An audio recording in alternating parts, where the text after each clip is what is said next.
and we are joined by Emily Wurramara. You're with River FM's Shane for Bluesfest TV. Emily, tell us, where's your mob from? Yeah, so thanks so much for having me. It's so beautiful to be here. My mob are the Wurramara people from Groot Island and Biggerton Island in the Gulf of Carpentaria. And I now live on Luchawita, Trawana, aka Tasmania. Yes. And yeah, I'm here on Bundjalung country. You're here on beautiful Bundjalung country and Ayarra Emeba country, and we are. I guess it's been a while. We talked a few years ago now about at the start of your musical journey, and you've come so far since the island days. How's it been? How's the ride been? It's been really interesting. Like, just as a woman, as a black woman, as an artist, as a human being, there's been a lot of ups and downs throughout the journey, you know, with COVID, the 2 years that we had off. Yeah, the last 2 years has been weird for every artist. Yeah. And I was really impressed with how everyone has to adapt to that, and you've done that well with the stuff that you're doing down online, down in Tassie. Yeah, I think, you know, social media, it's a way that connects people globally, and it's a space where we can get our messages heard and voices heard and share the things that I think, you know, really mean a lot to me, and to be able to still have that space and be able to sing. It was really strange. It was really weird. Yeah. I didn't like it, but I guess, yeah, you just kind of have to adapt. Yeah, so I'm really glad to be back and being on a stage and actually hearing people. Yes. It's not that like little awkward silence that you have after a show and you're like, all right, next song. And the beautiful thing is this, I mean, this Bluesfest has brought together some amazing Indigenous storytellers. Uncle Troy Casadali there, we had Briggs. You're also one who I can really appreciate the messages you tell, and you've done songs in language early on, and you've continued that. But then, when COVID happened, Black Lives Matters was not just a thing in America. It triggered a movement here in Australia, which was important, and is still ongoing without any change. During that period, you released a song with a local Bundjalung man, Cody. He's been doing work on this country, Cody McCarthy, Boy of Many Colours. Yeah. And that was powerful. That was really powerful. That song, when you brought that through, how was that? I think for Cody and I, you know, just as mob, our priority is to look after country and look after land, because that's reciprocated. And not only, we were talking, and I was talking to him about, not only does the Black Lives Matter movement direct to people, to souls, it also directs to the earth, because at the forefront, at the end of the day, we're here as caretakers to look after this planet, and if we're being affected like really badly and we're being treated really badly, how are we supposed to look after this land, and how is it supposed to be given back to us, you know? And so we saw, instead of a way of being angry, it was like, there's so much healing that needs to be done, that still needs to happen in order for us to even look at what the problem is. Yeah. And look, and it all starts, you know, internally, but also environmentally, because what you surround yourself in, what environment you put yourself in, if that's making you sick, then how are you supposed to grow and how are you supposed to heal, you know? And so, it's interesting. Yeah, beautiful. And I mean, you're wearing Uncle Archie's shirt right now. Yeah. I mean, he says it, in you know, when heal the country, heal the people, heal the people, heal the land. Yeah. And the land will never hurt you. you know, I mean, we have experienced that recently with impacts that's been happening since the custodians have lost that control of being custodians of the land. You know, we've seen massive impacts of floods here. Yeah. We've seen so. Yeah, it's heartbreaking. I remember I was actually on the road driving from Mullumbimby to Sydney when that was all happening, and it felt like it was following us everywhere we went. An hour later, we'd look online and there was destruction. Like, we just missed everything. And just being in that, I could only imagine, like, being in it and seeing community come together and have to step up and do what we're supposed to do for our community, for our people, and seeing the lack of participation and lack of care by the government, I think it really instilled in a lot of us how much needs to be changed. 100%. And what we also saw on the ground here in Lismore was Kuri Male, Naomi Moran doing an amazing job, mob style, stepping up and doing it mob style and connecting the millions of dollars that people wanted to assist with, and the helicopters and the musicians were putting their hands in the pocket as they always do. Chris Hemsworth put some $100,000 on to put and then they just got the helicopters out where mob weren't getting looked after. Yeah. They were doing what the government couldn't, and they made sure no one else was left behind, mob style. Yeah. It was beautiful to see that. Yeah. And turning from a national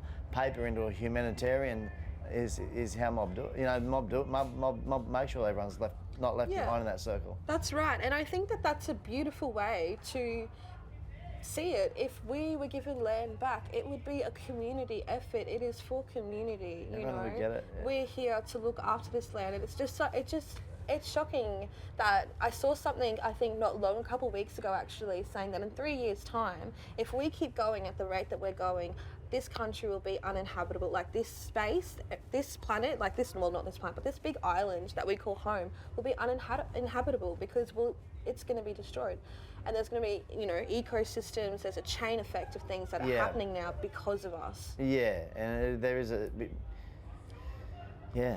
and there's a lot of work ahead. There's a lot of changes that need to be happening, and those changes are being told by artists like yourself. So keep doing what you're doing. Really, thank you, brother. It's an honour. It's an honour to be doing this, and I feel very honoured and grateful to be able to be here and talk truth and to represent mob in this way.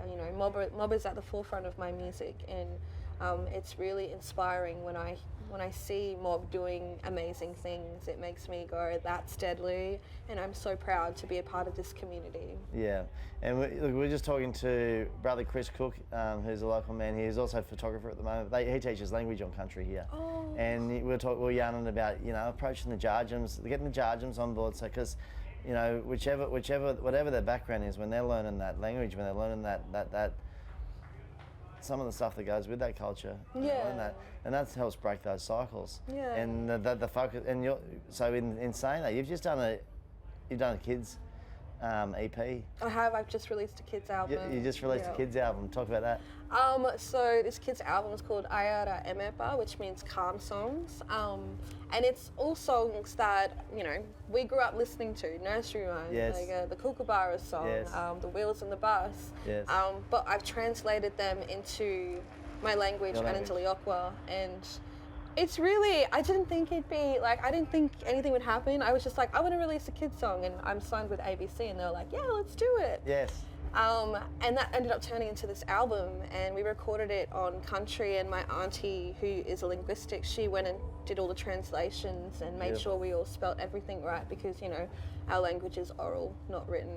Yes. And so it was interesting. It was an interesting process, and hearing that the kids at home are playing the songs at their schools, like people have messaged me saying, oh, we're teaching this at our kindergarten. Like, I think that's really deadly, because education is so important, and what a beautiful way to educate non-Indigenous 100%. people through music. With an oral language, without it being written, like if you don't, like music and hand movement and the art and the dance movement is all part of that. Is all part of that lesson of language, and it all in country. It all brings it all together. So it's helping move back to an old way of learning as well. Most certainly, and I think that's something that our old ones have done years before our time. Sung, danced, told stories. And I think we're just doing it in this contemporary, I don't know, I wouldn't say really contemporary, but in this society, we've had to adapt, and but that's something that's never changed, is that songline and that story and that spirit that runs through us. When I hear music like Uncle Archie's, when I hear music like Emma Donovan's, it's ethereal. Like, it takes me to another spectrum, like another plane of existence. Yes. And only mob can do that. Yeah. When I was hearing Kev Carmody talk his story about Thou Shalt Not Steal, and was telling how it was banned, and Double J at the time backed him and played the song on rotation, and then they went and marched down the street, and like when he's telling that story, it's like, for that song to be telling that truth telling, to be banned, like the truth telling that's getting told nowadays, they've paved that way for it to happen. That's right. And so the truth telling that they've paved the way for is amazing. And again, Briggs doing that song with Troy. And again, the stuff that you do, I'm really looking forward to what you've got to what you've got to talk about coming ahead. Like, I'm looking forward to the new music that's going to come out. No, thank you. I'm really excited. It's I've spent a lot of my career but I think I'm ready to stand out and blossom and bloom and really sing what matters to me. Yeah, that's right. All right. Well, thanks for your time, Emily. My pleasure, brother. Really looking forward to the set later this afternoon. Thanks for having me. I look forward to seeing you there dancing. I hope. Yes. Can I also give a shout out to the mob up on the hill? For all you mob listening in, this is Emily Wurramara. Shout out to Korokai, Cabbage Tree, Bungeline Mob. Yeah. Is that it? Yeah. Hi, you mob listening. This is Emily Wurramara, and I just give my love and big shout out to the mob in Korokai, Cabbage Tree, and Bungelang. You're all deadly and amazing, and you're all warriors. Look after each other. Thank you. My pleasure. Excellent. Thank you, mob.